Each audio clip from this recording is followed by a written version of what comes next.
The world is becoming more interconnected than ever before. People are moving from their homelands to strange and distant lands in numbers never before seen in history. And Asia, the world's most populated continent with over half of all humans on Earth, is beginning to see mass movements of people to regions all around the globe. Although some of these streams of migration actually stretch back hundreds of years and may surprise you.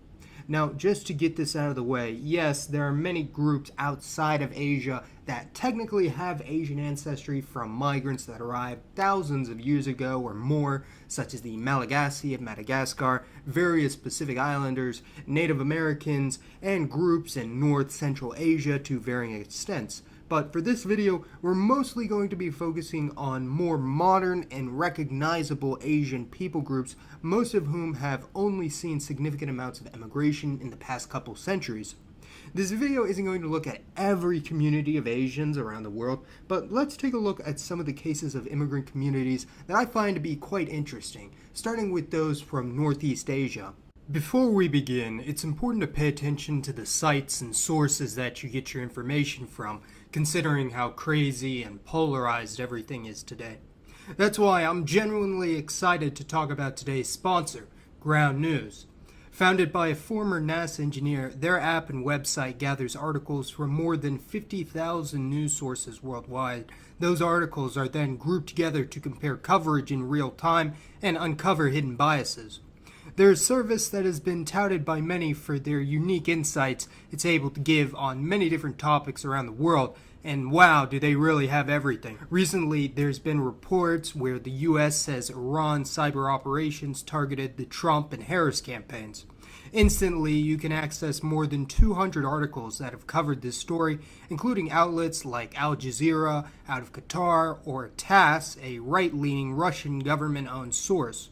Looking at the bias distribution, we can see that over 80% of coverage is coming from the left and center, making this a potential blind spot for the right.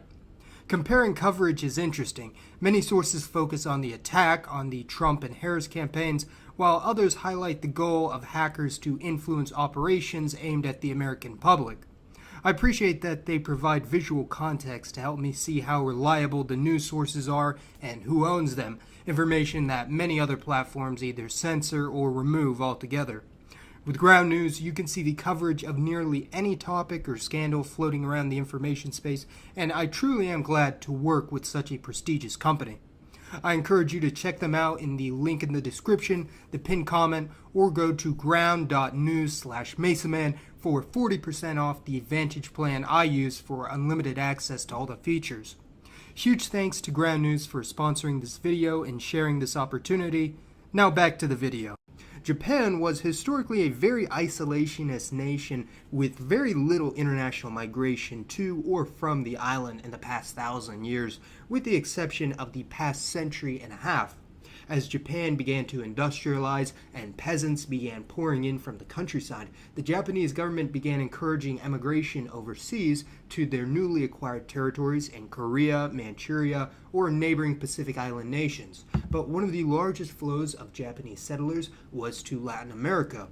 As a result, out of the 5 million overseas Japanese, the largest community in the diaspora is actually Brazil, with nearly 2 million individuals of full or partial Japanese ancestry, with a significant, albeit much smaller diaspora in Hispanic countries such as Peru, Argentina, or Mexico. And interestingly, a disproportionate number of Japanese in these areas are actually of Ryukyuan origin, who are ethnically and linguistically distinct from the dominant Yamato of the home islands.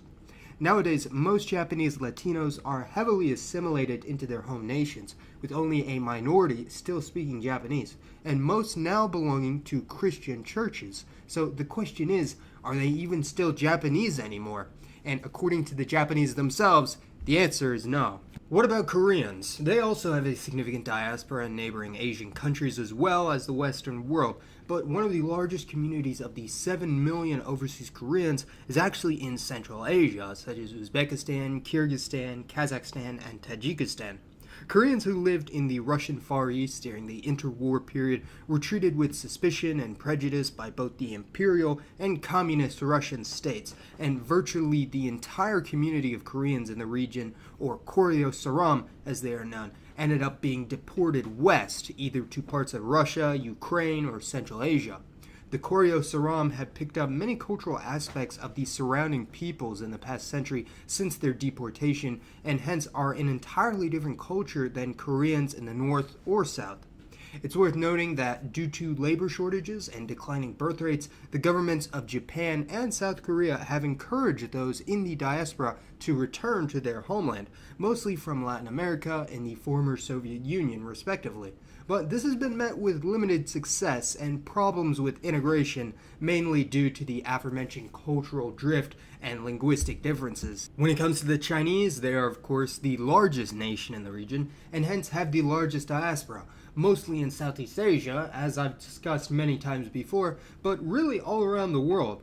The interesting thing about the Chinese diaspora is just how transient the communities are. A significant proportion of Chinese Singaporeans come from migrants from Malaysia or Indonesia. Many Chinese Americans, Australians, or Canadians have roots in Vietnam or in the rest of Southeast Asia. The Chinese community in Europe is also of diverse origins, with many arriving from former European colonies, as for instance most Chinese in the UK come from Hong Kong, many Chinese in the Netherlands come from the Caribbean, and some Chinese in France come from their former colonies in Southeast Africa. In other words, although there are significant differences between the history, culture, language, and religion of Han Chinese in the PRC, Taiwan, Hong Kong, Southeast Asia, Africa, Oceania, the Americas, and Europe, they still share a common identity to a certain extent, and due to this, no one's really sure just how large the Chinese diaspora is. Depending on the definition, if you include those of partial descent, there could be anywhere from 50 to 100 million Chinese outside of the Chinese homeland. Another reason the Chinese diaspora is so difficult to enumerate is because of the plethora of different Chinese subgroups that emigrate in different waves to different regions, and this can get very confusing very fast. In Suriname, the vast majority of the original Chinese migrants were Hakka speakers from southern China. However, later arrivals were mostly Cantonese and then Mandarin, while in the United States, the bulk of the Chinese migrants were of Cantonese or Hokkien ancestry, with only a minority speaking Mandarin. Over the generations, the importance of these ancestral distinctions can become less prominent, and the subgroups begin to fuse into a single community through a common language, mostly Mandarin or the local lingua franca such as English, French, or Spanish. Some of the most unique groups of Chinese immigrants in the diaspora include those in the islands of the Indian Ocean, such as Mauritius, Reunion, Seychelles, and Madagascar, who have actually been established in the region for over a century, and hence can't really be called immigrants, as their culture has been heavily influenced by French, Indian, and other local peoples. This is similar to the significant Chinese communities in the Caribbean, which also have a unique culture that blends many of the customs and practices of the surrounding groups, and nearly every single region on the planet has a Chinese community today, from Latin America, Europe, or even Africa. So it will certainly be very interesting to see how they evolve over time, influencing the people around them, as well as absorbing their cultural aspects. Don't think I forgot about the Mongolians, as they have a much smaller modern diaspora, but not insignificant, as other than Mongolic groups like the Buryats or Kalmyks, there's also a modest Mongol diaspora in the former East Bloc countries in Eastern Europe like Ukraine, Poland, or the Czech Republic. There are currently twice as many people of Mongol ancestry outside of the nation of Mongolia today, mostly those in Inner Mongolia and China. Looking further south to Southeast Asia, a region that blends the cultures of East Asia, Southeast Asia, and the indigenous people of the region, the nation with by far the largest modern diaspora are the Filipinos, who again, with varying definitions, could number anywhere from 10 to 20 million. The largest communities of overseas Filipinos today is across the Pacific and North America, with a similarly large number in the Gulf Arab states, but this is about the most strange and unique group of migrants, and one of the regions with the highest proportion of Filipino immigrants is actually Alaska.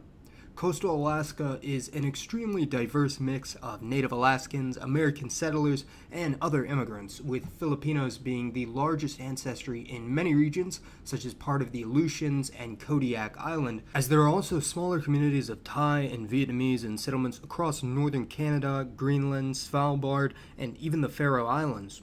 They're relatively small in number, but noteworthy for being some of the only groups of international immigrants settling in this region. Speaking of which, let's look at some of the other Southeast Asian nations, such as Vietnam, which has around 5 million in the diaspora, with others like Cambodia, Myanmar, Laos, Thailand, Malaysia, and Indonesia having smaller but not insignificant diasporas. But the thing about these countries is that a large chunk of their diaspora population is actually made up of ethnic minorities, one of the largest being the Hmong, who are not closely related to any of the major ethno-linguistic groups of East or Southeast Asia. Due to their involvement in the Vietnam War as parties sympathetic to the French and later American forces, when the communists took over these regions, many either fled or were evacuated, landing mostly in the United States, but also with a notable community being established in small villages in French Guiana and, to a lesser extent, neighboring Suriname. Other Southeast Asians include the Thai, whose largest population is in North America, but with a significant number in Western Europe as well, the large chunk being in the Scandinavian countries. And there's a bit of a connection between Thailand and Scandinavia, as a large number of Scandinavians also live in Thailand. Myanmar has a significant diaspora of many of its different ethnic groups other than the Bamar, the country's ruling elite, including the Chin, a Christian minority on the border with India, the Rohingya, an Islamic people of South Asian origin related to the Bengalis, who have been heavily persecuted by the ruling military junta, the Shan, a Kra Dai ethnic group related to the Thai, and the Kaya and Karen, minorities in the mountainous east related to the dominant Burmese. The Khmer and Lao people of Cambodia and Laos, respectively, have a modestly sized diaspora outside of Asia, mostly in North America and France, their former colonial ruler. Lastly, for Southeast Asians, there are some interesting groups of Malays and Indonesians that have settled outside of their traditional islands, including the Gulf Arab states, South Africa, where they are known as the Cape Malays, the Sri Lankan Malays, the Javanese and Suriname, a much smaller Javanese population in Melanesia, especially New Caledonia, and a large number settled in the Netherlands, including many ethnic groups of the Malay archipelago.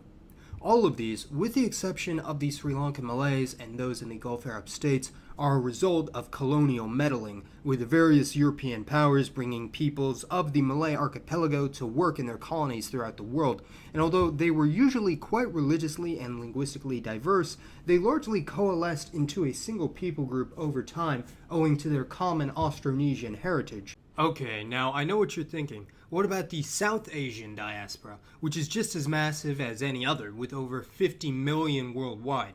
Well, I hear you, concerned citizen, and don't worry, as the next video is actually going to discuss the South Asian diaspora, while this video focused more on the diaspora of East and Southeast Asians, since, let's be honest, these are entirely different races of people, and although they do share some civilizational and cultural similarities, East and Southeast Asians display very different attributes in the various communities they settle in, although there is certainly a large degree of overlap, with major intermixing occurring between South Asians and other Asians in the diaspora and border regions like Northeast India.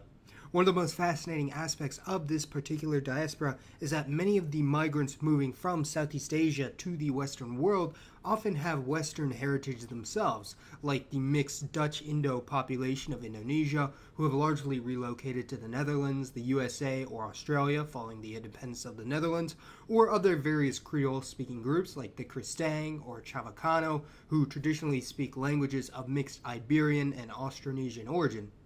Keep in mind though, all of the different Asian immigrants highlighted in this video have intermixed with other races of people to different degrees throughout the world over the past couple centuries, and in addition, many of these diasporas have large secondary and even tertiary diasporas, leading to very interesting circumstances and identities for these peoples.